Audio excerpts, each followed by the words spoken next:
Classic digital education में आप सभी का स्वागत है। मैं हूं आपकी शिल्पा। आज मैं यहां प्रस्तुत करने जा रही हूं कि बेंगलुरु सिटी यूनिवर्सिटी के प्रथम सेमेस्टर में से सबसे पहला सिलेबस का है कि कथा सागर। कथा सागर में से सबसे पहली कहानी है नाम चर्चा। उसमें से किस तरह का प्रश्न परीक्षा में पूछते हैं और आपको किस तरह इसके लिए उत्तर लिखना है, सभी की जानकारी इस वीडियो में दूंगी। और लॉन्ग आंसर्स कैसे लिखते हैं, शॉर्ट आंसर्स के लिए क्या लिखना है, सब आपको समझाऊंगी। डियर फ्रेंड्स, अभी तक मेरा चैनल सब्सक्राइब नहीं किया है तो अभी सब्सक्राइब करके वीडियो देखिए, वीडियो को पूरा देखिए, शेयर कीजिए, लाइक कीजिए, कमेंट्स भी कीजिए, करते रहिए ताकि नए वीडियोस बनाने में प्रेरणा मिलेगी। और बेल आइकन को भी दबाइए और इससे चैनल के नए नए वीडियोस नोटिफिकेशन भी मिलेगा। चलो शुरू करते हैं आज की कक्षा। ये पाठ का सारांश उसकी विशेषताओं के साथ लिखिए। यह 16 मार्क्स के लिए पूछते हैं या 10 मार्क्स के लिए इस तरह सवाल पूछते हैं परीक्षा में, फर्स्ट सेमेस्टर के एग्जाम में। सिलेबस में सबसे पहले क्या है, कहानी है नाम चर्चा। नाम चर्चा में आपको 1 अंकों वाले प्रश्न भी पूछते हैं, 7 अंकों वाले प्रश्न भी पूछते हैं, 10 या 16 अंकों वाले 16 मार्क्स के क्वेश्चंस भी पूछते हैं। तो नाम चर्चा यह एक कहानी है। इसके लिए कहानीकार का नाम है नरेंद्र कोहली। सबसे पहले लॉन्ग आंसर्स के लिए आपको कहानीकार का परिचय देते हुए लिखना चाहिए, क्योंकि यहाँ इस तरह का प्रश्न पूछा जाता है कि पाठ का सारांश उसकी विशेषताओं के साथ लिखिए। विशेषताओं के साथ से इट इज़ वेरी इम्पोर्टेंट, क्योंकि विशेषताओं के साथ यहाँ उत्तर लिखना चाहिए। विशेषताएं बाद में भी लिख सकते हैं, लेकिन सारांश के अंत तक विशेषताओं को भी इसके साथ में लिखना चाहिए। और यहाँ कहानीकार का उद्देश्य और कहानी रचना लिखते समय किस तरह उन्होंने क्या सोचकर लिखा है और समाज के लिए क्या जो नीति है, हमारे लिए क्या है और पाठकों को इससे क्या संदेश मिलते हैं, ये सभी विशेषताओं के अंतर्गत आने वाले विचार हैं। चलो इस तरह आपको लिखना चाहिए। कहानीकार का परिचय। नरेंद्र कोहली जी का जन्म 6 जनवरी 1940 को संयुक्त पंजाब के सियालकोट नगर भारत में हुआ था, जो अब पाकिस्तान में है। प्रारंभिक शिक्षा लाहौर में आरंभ हुई और भारत विभाजन के पश्चात परिवार के जो जमशेदपुर, सभी लोग जमशेदपुर चले आने पर वहीं उनकी जो शिक्षा आगे बढ़ी। दिलचस्प है कि प्रारंभिक अवस्था में हिंदी के इस सार्वकालिक श्रेष्ठ रचनाकार के शिक्षा का माध्यम हिंदी न होकर पहले उर्दू में सीख चुके हैं। हिंदी विषय उन्हें 10वीं कक्षा की परीक्षा के बाद ही मिल गया। विद्यार्थी के रूप में नरेंद्र अत्यंत मेधावी थे एवं अच्छे अंकों से उत्तीर्ण होते रहे। वाद विवाद प्रतियोगिता में भी उन्हें अनेक प्रतियोगिताओं में प्रथम स्थान प्राप्त हुआ। और नेक्स्ट पैरा में इस तरह आपको कंटिन्यू करना चाहिए। बाद में दिल्ली विश्वविद्यालय से स्नातकोत्तर और डॉक्टरेट की उपाधि भी मिली। प्रसिद्ध आलोचक डॉक्टर नागेंद्र के निर्देशन में हिंदी उपन्यास जैसे कि सृजन एवं सिद्धांत, इस विषय पर उनका शोध प्रबंध पूर्ण हुआ। इस प्रारंभिक कार्य में ही युवा नरेंद्र कोहली की मर्मभेदक दृष्टि एवं मूल तत्व को पकड़ लेने की शक्ति का पता लग जाता है। डॉक्टर मधुरिमा कोहली से उनका विवाह हुआ। कार्तिकेय एवं अगस्त्य नाम के उनके 2 बच्चे हैं, 2 पुत्र हैं।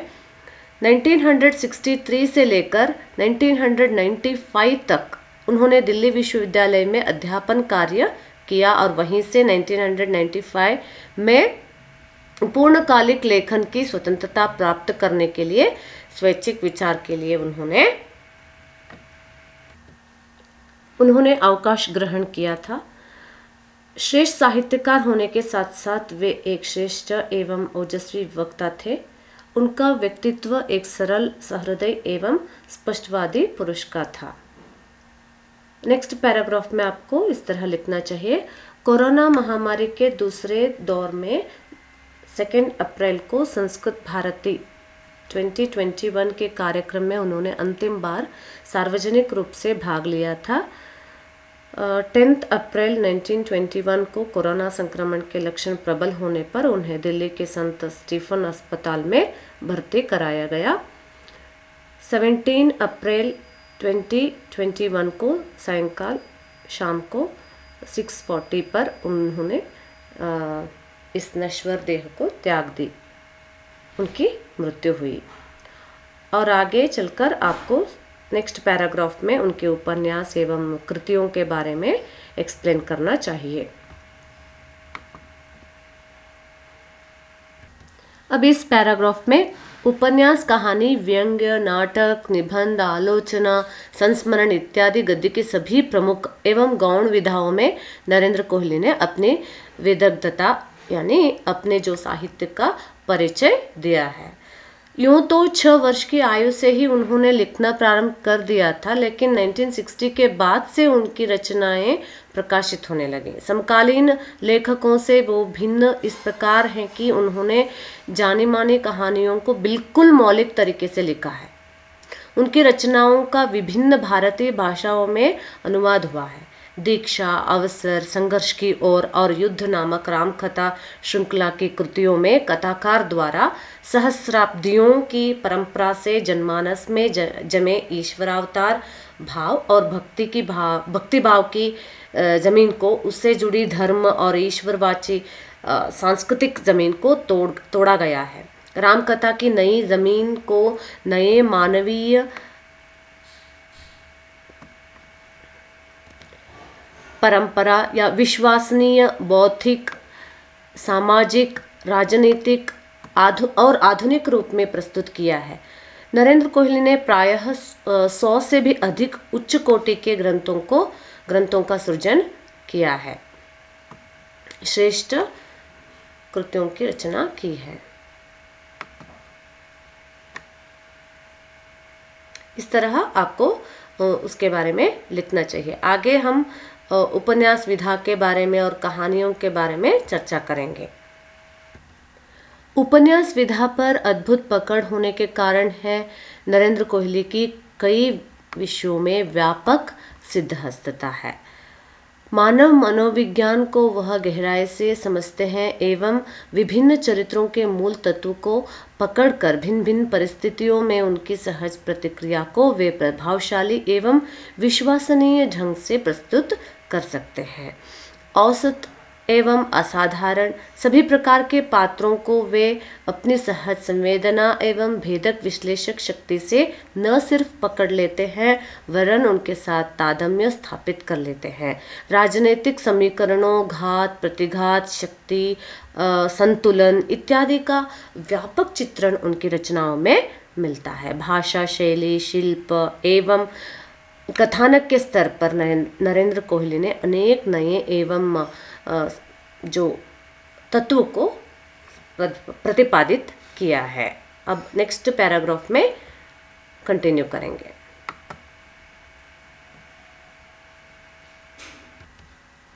सफल प्रयोग किए हैं। उपन्यासों को प्राचीन महाकाव्यों के स्तर तक उठाकर उन्होंने महाकाव्यात्मक उपन्यासों की नई विधा का आविष्कार किया है। आपको शला का सम्मान, पंडित दीनदयाल उपाध्याय सम्मान, अट्टहास सम्मान उपाधियों से सम्मानित किया गया है। यह आपके कहानीकार का परिचय हो गया। अब कहानी का सारांश शुरू करते हैं। इसी तरह पैराग्राफ में ही आपको लिखना चाहिए। I think more than 3 to 4 pages you need to write, at least 5 pages you can write neatly. कहानी का सारांश और कहानीकार का परिचय और कहानी का उद्देश्य एवं विशेषताओं को आपको स्पष्ट करना है। अब नेक्स्ट कहानी का सारांश हम देखेंगे। प्रस्तुत कहानी में कहानीकार नरेंद्र कोहली जी सारे हिंदी भाषी प्रदेशों में नई संतान के नामकरण को लेकर शुरू हुए हैं और इस गतिरोध के बारे में विस्तृत रूप से कई पात्रों द्वारा स्पष्ट करने के प्रयास किए हैं। ये आपकी कहानी का उद्देश्य है। और कहानी के आरंभ में वे कहते हैं कि हिंदी के कथा साहित्य में ऐसे गतिरोध आ गया है कि जिसका कोई समाधान ना हो। फिर भी ऐसी कठिनाई है कि किसी के घर में अगर संतान हुई तो भयंकर समस्या है कि बच्चे का क्या नाम रखें। कहानीकार के सारे रिश्तेदार, दोस्त, समूह और आदि लोग अपने बच्चों को नाम रखने के लिए उनके पास आते थे और खुशी से वे जो भी नाम सूचित करते वे उसे रखते थे। फिर भी कई लोग बहुत चर्चा भी करते थे उनको, ये ठीक नहीं है, अच्छा नहीं है, इस तरह वे क्या करते थे, इसके बारे में चर्चा भी करते थे, मानते भी नहीं थे कई बार। और आगे क्या लिखना चाहिए नेक्स्ट पैराग्राफ में, कई लोग अपने बच्चे को कोई हिंदी साहित्य के उपन्यास या कहानी के पात्रों का या नायक नायिका का नाम रखकर खुश हो जाते थे। कई लोग इससे भी संतुष्ट नहीं होते थे, वे चाहते थे और अच्छा नाम रखना है। नरेंद्र कोहली जी कई बार उनको ऐसे उपन्यासों में प्रयुक्त होने वाले जैसे यह वह सर्वनाम युक्त नाम का भी सुझाव दे देते थे। लेकिन कई बार ये भी एक समस्या थी कि अपने बच्चे को ऐसे नाम नहीं चाहिए कहकर चले जाते थे लोग। फिर उन्होंने ऐसे नामों को बताने लगे कि कहानियों, उपन्यासकारों या संपादकों के नाम रखने का सुझाव देने लगे। कई लोग इससे भी और अच्छा नाम बताइए कहकर कहानीकार को मजबूर करते थे, है कि नहीं। ये सब इस कहानी में उन्होंने बताया है। नेक्स्ट पैराग्राफ में उसे कंटिन्यू करते कहानी के उद्देश्य को स्पष्ट करना चाहिए। और नेक्स्ट पैराग्राफ में इस तरह आपको लिखना चाहिए, फिर कोहली जी थोड़ी सी समझदारी से नाम बताने लगे कि बंगाल की कहानियों में या उत्तर, पूर्वी, पश्चिमी भारत के अन्य भाषाओं की साहित्यों में से नाम चुराकर हिंदी में या किडनैप करके या उनके चाहत के अनुसार देने लगे। लोग फिर भी कुछ और विशेष नाम बताने को कहते थे।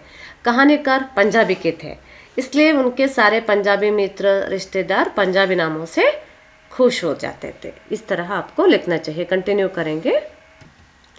अब इसे कंटिन्यू करते करते आपको लिखना चाहिए, लेकिन जो अन्य प्रांत के लोग थे वे उनसे और विशेष अपने प्रांतीय भाषा में ही नाम सूचित करने को कहने लगे। एक बार एक कश्मीरी बंधु कहानीकार से ऐसे शर्त रखी कि कश्मीर के सौंदर्य से भी अधिक प्यारी अपनी बेटी को कश्मीर का सारा प्राकृतिक सौंदर्य साकार होने जैसा नाम रखे। इस तरह शर्त दिए। उसके बाद आपको शर्त के बाद उन्होंने क्या बताया, शर्त को सुनकर क्या कहते हैं उसे लिखना चाहिए। फिर कोहली जी अपनी क्षमता भर प्रयास करके जो भी नाम बताते गए उससे वे संतुष्ट नहीं हुए।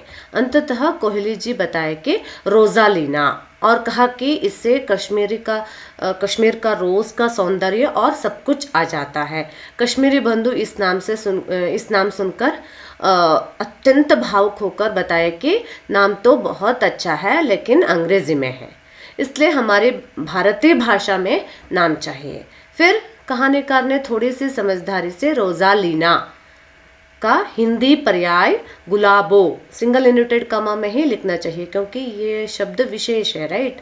सो रोजालीना या जो गुलाबो, इस तरह के जो शब्द हाईलाइट होना चाहिए, इस तरह आपको हाईलाइट करके ही करना चाहिए, ठीक है। गुलाबो बताया। बाद में वे नायक सिकोड़कर बोले कि ये नायक नहीं, नाक सिकोड़कर बोले कि आखिर पंजाबी है ना आप लोग, पंजाबी है ना आप, इस तरह पंजाबी हो ना, इस तरह पूछते हैं। आगे क्या लिखेंगे नेक्स्ट पैराग्राफ में, दूसरे जो कॉन्सेप्ट क्या है उसे लिखना चाहिए। कंटिन्यू करते आपको यहाँ नेक्स्ट पैराग्राफ में ऐसे लिखना चाहिए। एक बार कोहली जी के कोई पंजाबी पड़ोसी आए थे। भगवान की कृपा से जन्म लिए अपने सुपुत्र का नाम रखने के लिए उनके पास आए थे। उनके बच्चे के लिए कोहली जी ने सलाह दी कि निकुंज, ये भी हाईलाइट करना चाहिए, देखिए सिंगल यूनिटेड कामा में। तो लेकिन वे कहे कि यह तो कुंभकर्ण जैसा लगता है, कोई बढ़िया सा अंग्रेजी नाम बताने के लिए कहा। तो उन्होंने पहला पुत्र होने के नाते उस बच्चे को वेलकम रखने को कहा। इससे वे बहुत खुश हुए, तो कोहली जी ने इसका नाम वेलकम और दूसरे के लिए फेयरवेल रखने के सुझाव दिए। फिर और एक बार इस क्षेत्रीय समस्या उनके सामने आ गई कि उनके पड़ोसी अपने लड़के को लगातार 3 वर्ष से एक अच्छा नाम खोज रहे थे। वे कोहली जी से बोले कि अपना बेटा बहुत शोर करता है और उसकी पत्नी कहती है कि अपने बच्चे को इसी पर जोर देने वाले नाम रखेंगे। फिर कोहली जी ने बताया कि इसे कोलाहल, क्या है, कोलाहल रखने के लिए बताया, कोलाहल रख दीजिए ऐसा कहा।